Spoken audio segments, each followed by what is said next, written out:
In the modern society, it seems that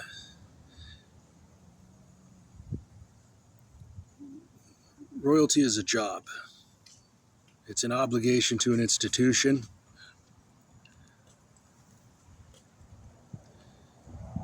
and it seems almost like being the curator of a museum, an archaic social institution.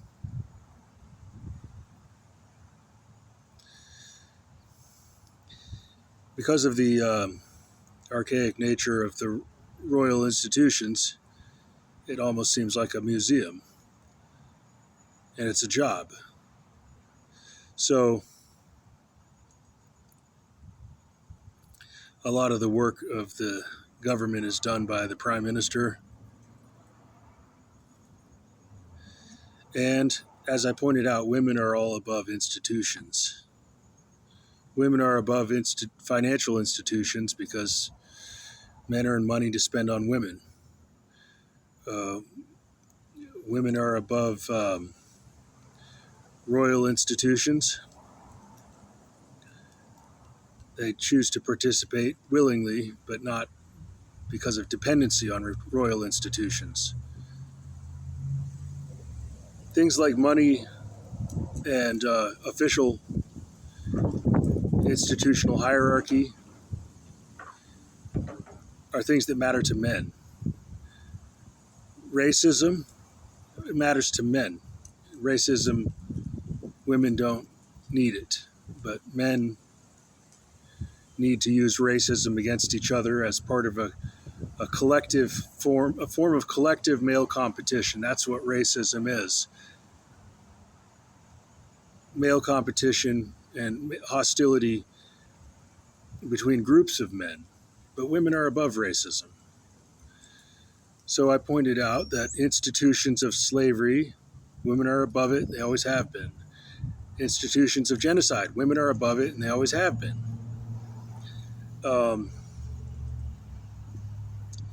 And racism, women are above it. Men are mired in racism. Women are above racism. Men are in a competition for survival up to and including genocide, but it's only affecting the men. Well, it's only the men who are being eliminated by each other, by male competition organized under racism. So racism is for men, and women are above it. Slavery is for men, and women are above it. Genocide is something men do to each other.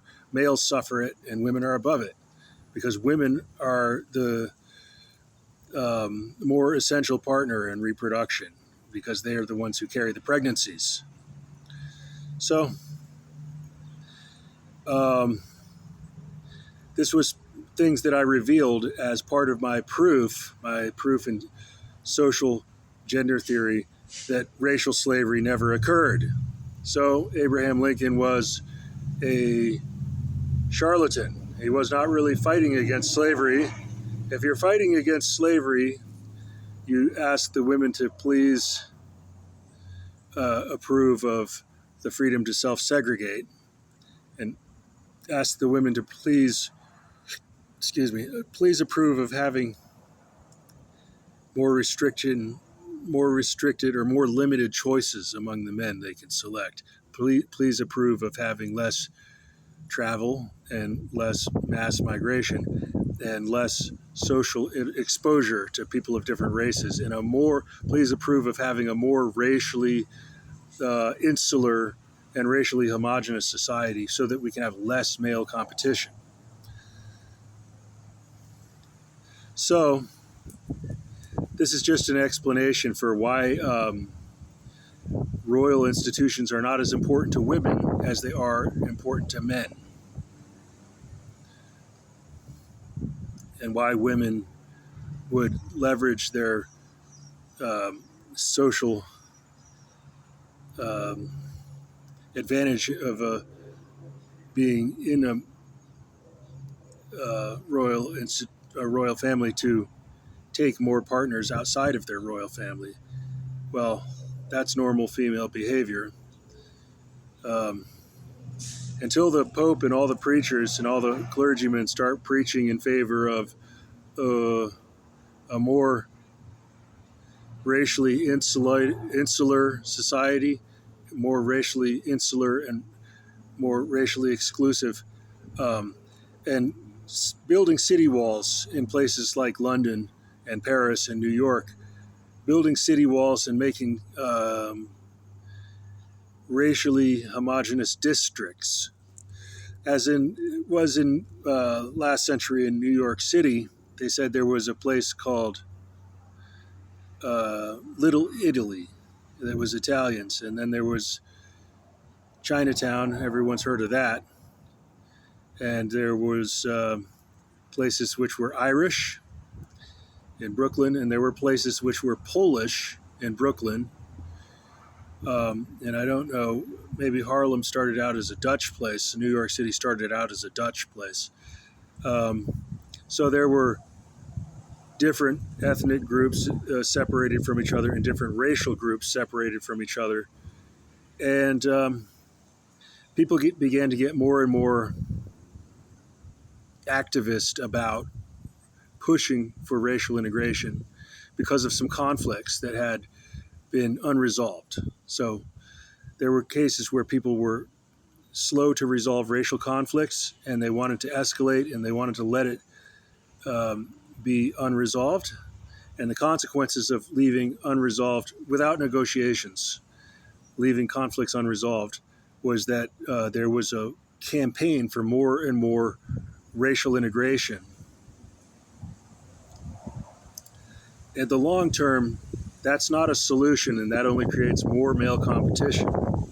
And the male competition is the source of racism. Women are above racism. Men are always recruited for duty in racism, and men are aligned with one type of racism or another. Men are all racist, women are all above racism. So anyway, that's enough for one video, I guess.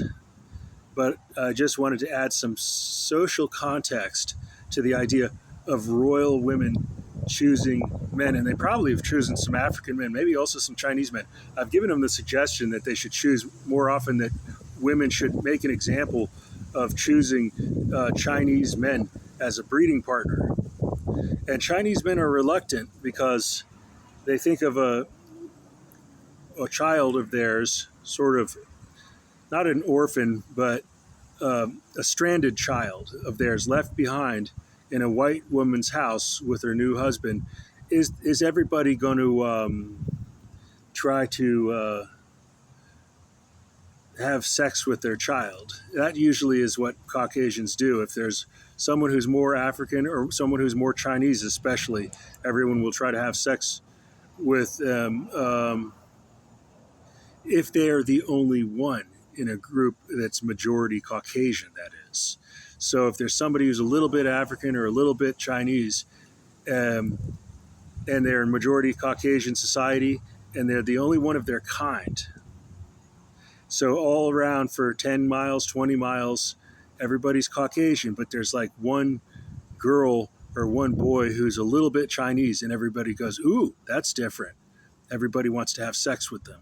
And so then it creates a scandal, a racial scandal, when they later on say a girl who's a little bit Chinese, and I consider the Japanese to be a Chinese type of race, so I just say Chinese.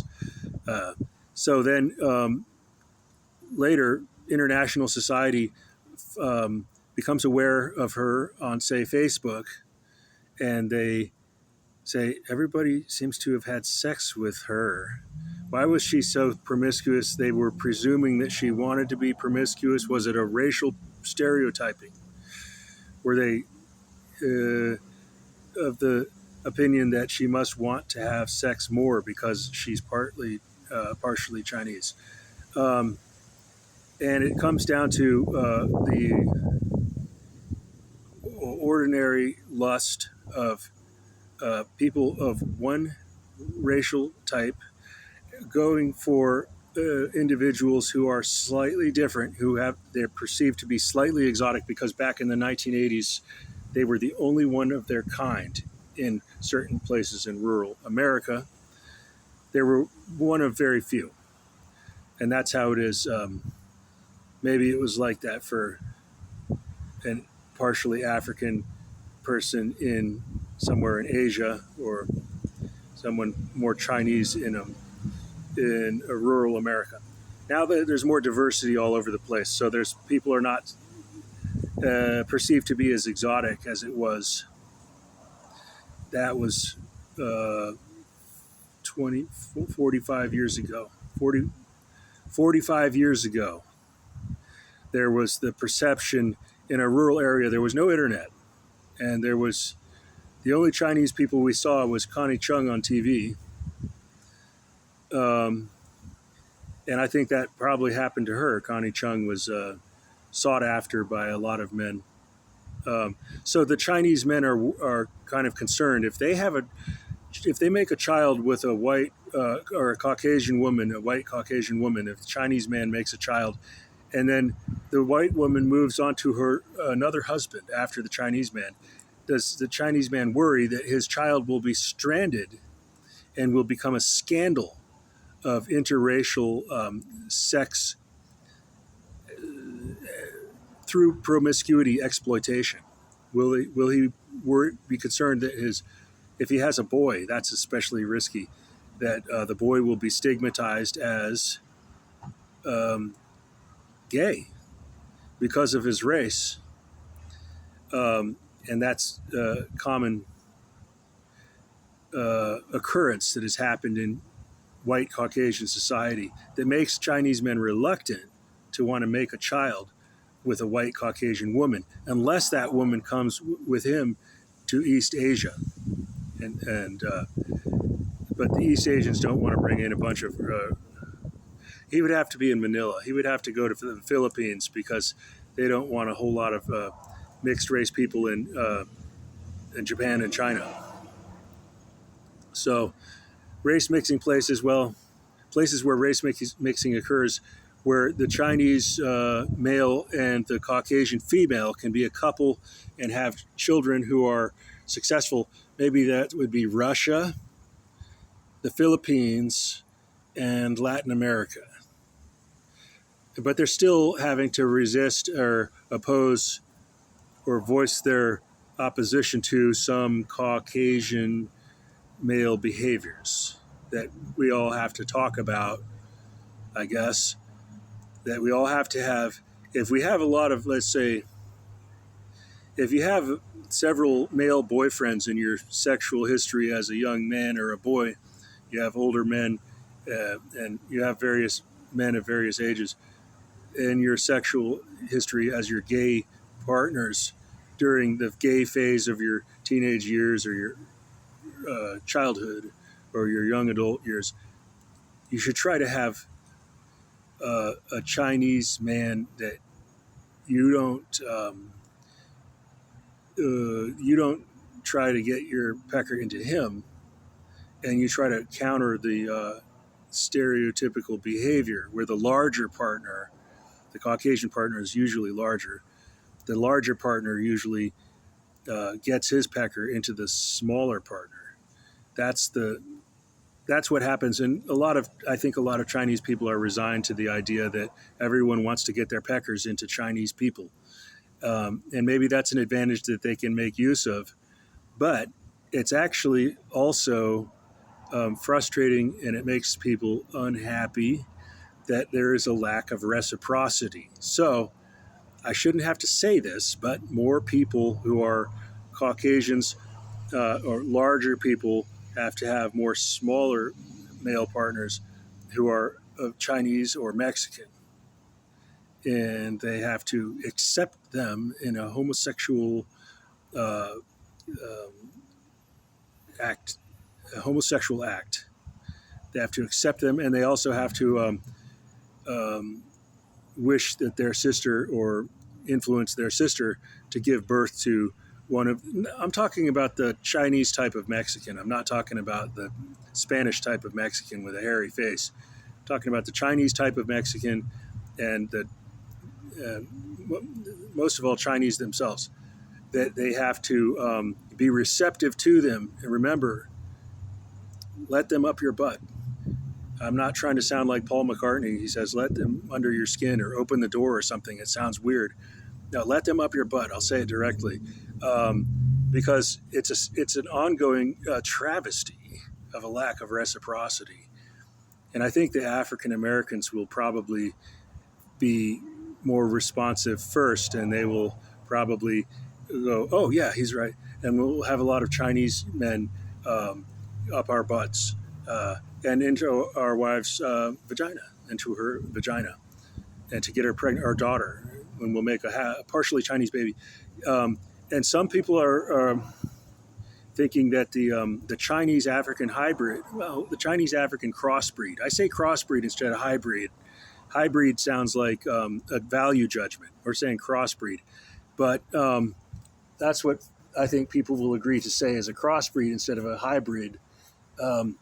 The Chinese African crossbreed is a popular style or a popular racial mixture, but you don't often see much of that without Caucasian heritage also. But there could be more in the future of the Chinese African crossbreed, and they can look very exotic and very interesting.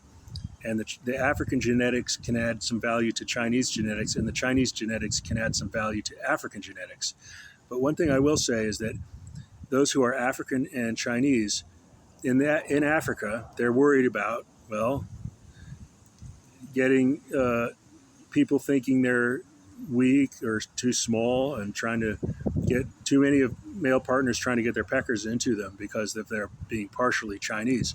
So even if they're Africans in Africa, African Americans and Africans in Africa also have to be reminded, please don't allow physical size to determine the outcome all the time, and have some Chinese partners who you never expect reciprocity from them. Say you have a Chinese partner in your past that you would never expect in your future too, if you're going to continue doing occasional acts of homosexuality, that you would have a Chinese partner who you would never put your pecker inside of them, but they would put their pecker inside of you. And then that homosexuality is not enough. Sex acts are not enough. Also, you have to have occasionally the sister or the daughter give birth to a baby who has a Chinese father. And that has to be in proportion to wash away the shame that comes from exploitative, racially exploitative relationships without reciprocity. There has to be reciprocity. And I think the African Americans are going to agree to it first, and then eventually Caucasians will slowly agree to the idea, because Caucasians are the biggest racial group. And I think African Americans will Africans in Africa and African Americans will probably learn to value their relationship with the Chinese sufficiently up to par, probably before Caucasians learn to do so. And it will only be the most elite of Caucasians, the most educated Caucasians, who know how important it is to stop being so biased in favor of Africans while completely neglecting the Chinese males. So the Caucasians will do a lot for African males to accommodate them, to appease them, to include them, but they have to do just as much for Chinese males, and maybe not as much as they do for African males. They have to do just as much for Chinese males as they do for African males. And that's one of the things I'm trying to advise people about. And it seems like an embarrassing topic to have to say it, but it has to be said until people stop being so unbalanced. All right, that's all for this video.